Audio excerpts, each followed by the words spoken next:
Hello everyone. Welcome to my Y&R 24 spoilers. I hope everyone is having a wonderful day. Before we begin, please hit the subscribe button and give this video a thumbs up.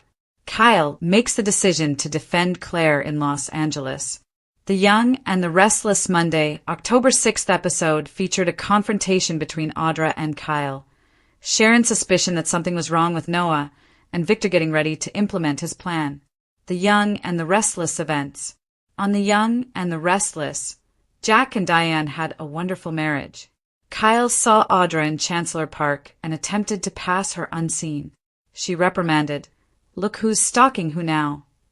In response, he said that she appeared to have been waiting for someone since she had nothing better to do and had no life, work, or relationship. Since no one wanted her in Genoa City, he questioned why she was still there. Kyle's recent outburst, in which he vowed to make it his life's work to repay her, was ridiculed by Audra, who also cautioned that he would need to do more than just threaten her. The worst was still to come, he warned her. Kyle offered Audra a one-way ticket on his family's private jet to anywhere in the world, but she insisted on covering the cost herself. In any case, Kyle whispered. Audra snarled that she would have to touch him if she slapped him, hoping he choked on the silver spoon in his mouth. The bus fare to the state line was faster, he thought. Kyle said menacingly that Audra would vanish before anyone else did if she knew what was best for her. According to Kyle, he hadn't acted yet because he felt bad for Audra. After he lost his beloved Claire, she believed he was in worse shape than she was. Audra imagined Holden wooing Claire by showing her the views at his favorite rooftop bar while sipping Vespers and slathering her in sunscreen the way Kyle had done to Audra back in France. Kyle was there to try to overcome his sexual frustration and envy, and Audra pictured the possibilities that had gone through his mind. Kyle was described by Audra as a pampered, wealthy brat who only had a job because he was an abbot, but his life was hollow and worthless. He was the one who should move to a new town to start a new life, she continued. Kyle suggested that Audra was upset with herself and urged her to face reality and accountability. The issue was that Kyle couldn't acknowledge how much he wanted her, and they both knew how close he'd been to going beyond kissing in France. Audra maintained that she had admitted her mistakes. Kyle insisted that he had known about Audra's plan from the beginning. If he had doubted Audra's strategy, Audra asked why he had left his girlfriend to trap her. Audra declared that he was and would always be a player and that he loved the game. She went on to say that it was the reason his relationships had failed and why he found women like her more attractive than ladies like Summer and Claire. "When will you come to terms with the type of man you truly are?" Audra spit. Sharon babbled on about everything she had done to make sure she would be on time for their flight when Nick arrived at Crimson Lights.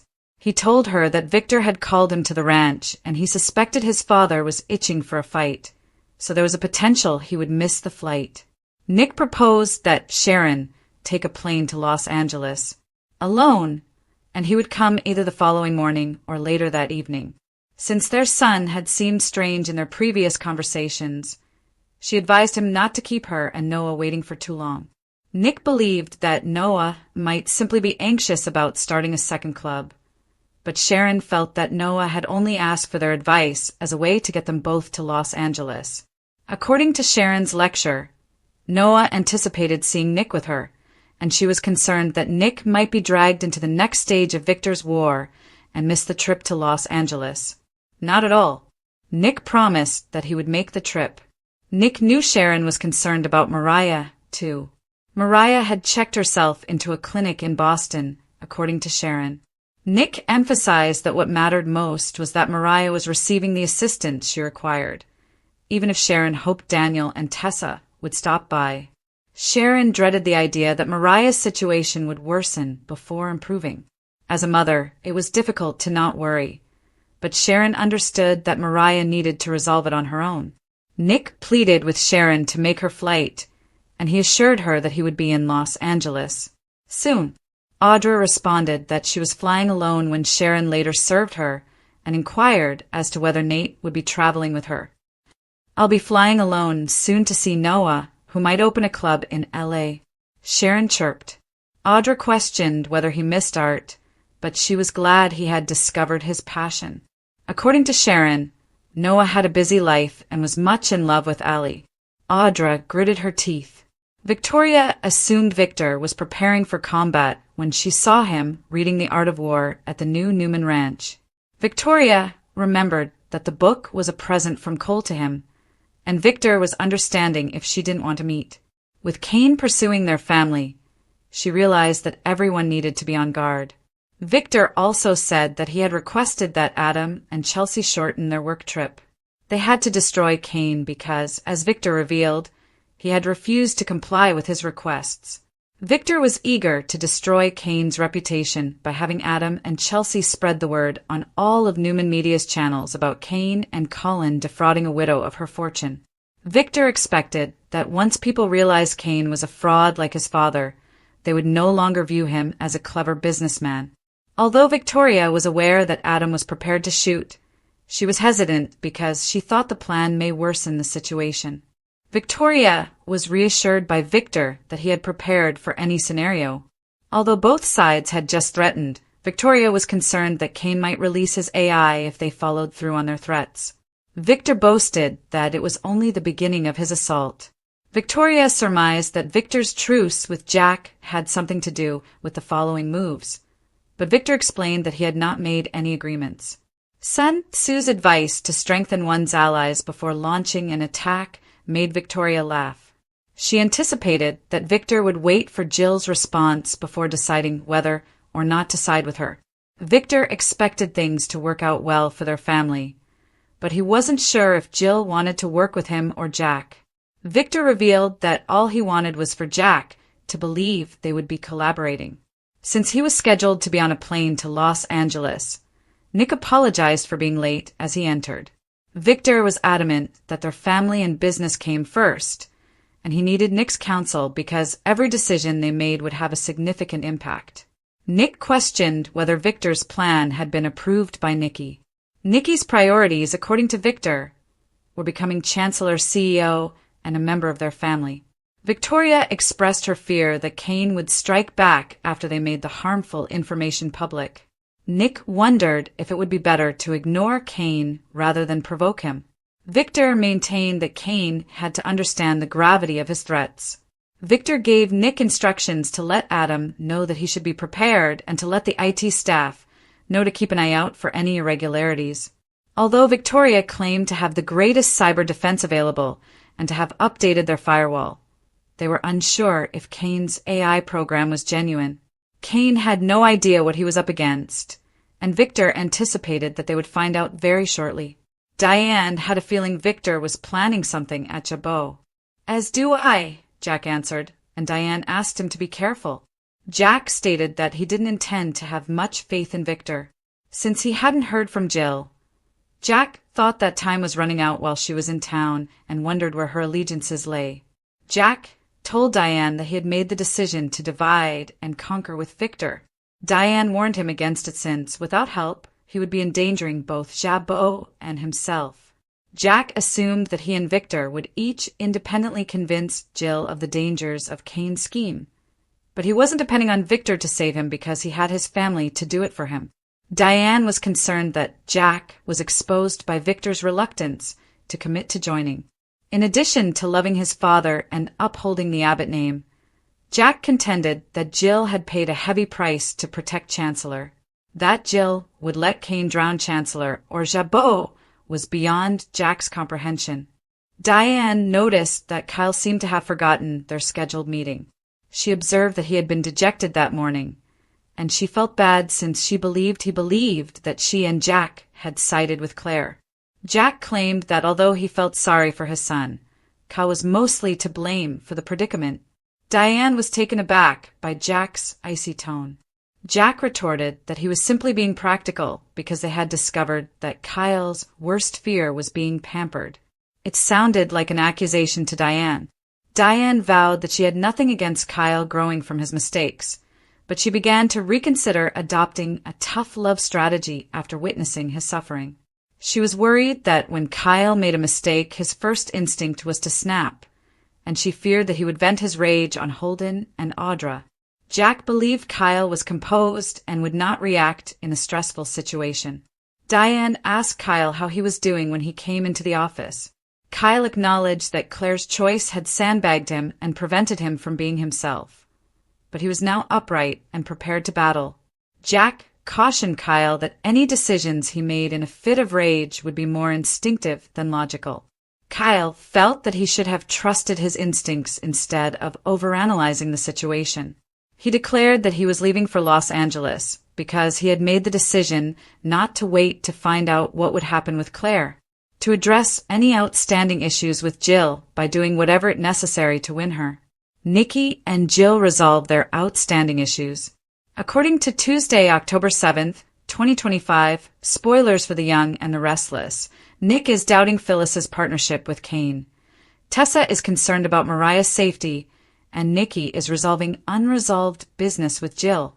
The Young and the Restless next episodes. There is unresolved business between Jill and Nikki on The Young and the Restless. Nikki Reed Newman and Jill Foster Abbott have a lengthy connection that began when Nikki married Jill's brother, Greg. Watch for interactions between Nikki and Jill on Tuesdays, show as Nikki tries to resolve some outstanding issues with her ex-sister-in-law. These sequences are ones that viewers are particularly anticipating seeing because YNR's longest-running season characters are its greatest asset. Peril, peril. Mariah on The Young and the Restless will get some assistance from Tessa. Last week, we seen Tessa inform Sharon that she would make an effort to learn the truth about Mariah's situation. Watch for Tessa to worry about Mariah's safety on Tuesday's show. Mariah told her wife that she had nearly killed someone. Therefore, she had some information to share. That's what scared her so much that she ended the relationship. Daniel has been called upon by Tessa to assist Mariah. But Tessa and Daniel might become even closer if they work together. Will they be able to get back together even if Tessa saves Mariah? The Second Wives Club. On The Young and the Restless, Nick, played by Joshua Morrow, wants his ex-wife Phyllis to be safe. Phyllis Summers has a lot of intelligence.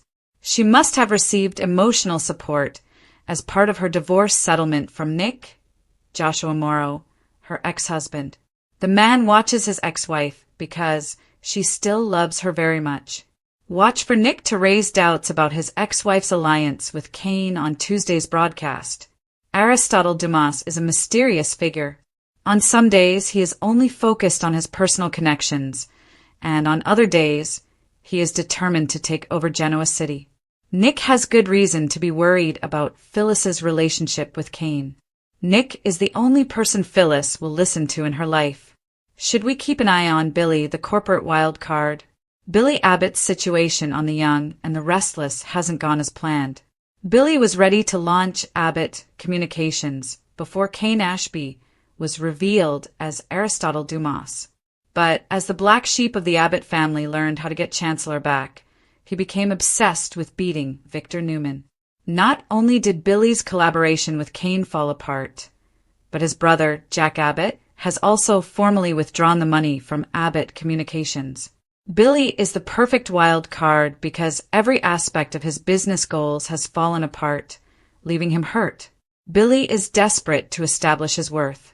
Nobody in Genoa City still believes in Billy, save for his lover, Sally Spectra. Too many times he has turned into his own worst adversary for anyone to have consistent faith in him. Jack isn't giving up this time, despite his best efforts to ride out the usual Billy back and forth.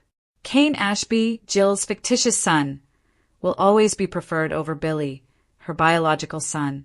Jill's constant devotion to Kane, with his back to the wall, is just making him more erratic and erratic. Billy believed that he and Kane were working on something serious, but it blew up. Although he believed that Jill would never betray him, she sold the business to Victor under his nose. Sally is attempting to be a supportive girlfriend, but Jack is also always disappointed with him. But she has to worry about her own failing career. Billy is the greatest threat in Genoa City because of his need for relevance and the betrayal that surrounds him. Most recently, he appeared prepared to achieve the unimaginable by teaming up with Victor the Mustache to eliminate Kane and his artificial intelligence program. However, Billy's primary focus has always been and will continue to be himself and what serves his own interests, so everyone should be on guard. Billy will act in his own best interests. Victor and Jack meet with Billy on The Young and the Restless. Billy's relationships and affiliations are completely based on his current emotions and could alter at any time. Regardless of whether he fully commits to Jack and Victor, the latter's suspicions may still turn out to be accurate.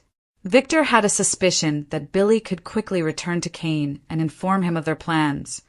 If Billy believes Kane would be a better fit for him, he will. He is joining the unholy alliance to defeat his fake bro for the time being. But how long will this last? Billy won't like it when he finds out that Sally interfered behind the scenes to get money for Abbott Communications through Jill. Billy's role as a wild card may go in one of two very different directions. He will be a strong opponent to anyone in his path on The Young and the Restless if he stays on course and focused. He's one of the few individuals that isn't scared to take on Victor, and it appears that he would love defeating Kane right now. Billy is a liability to everyone in his path, though if he reverts to his destructive habits and loses the plot. Billy strives to establish himself with members who seem to be on different sides. Billy will always try to get his older brother Jack's approval, but he also secretly wants to prove to Jill that he is not a fool, even if it means working with Kane to put Jack and Jabot out of business. Whether that is a good or bad thing depends on Billy and his level of self-control. His unpredictable nature makes him possibly the biggest threat to corporate security in Genoa City.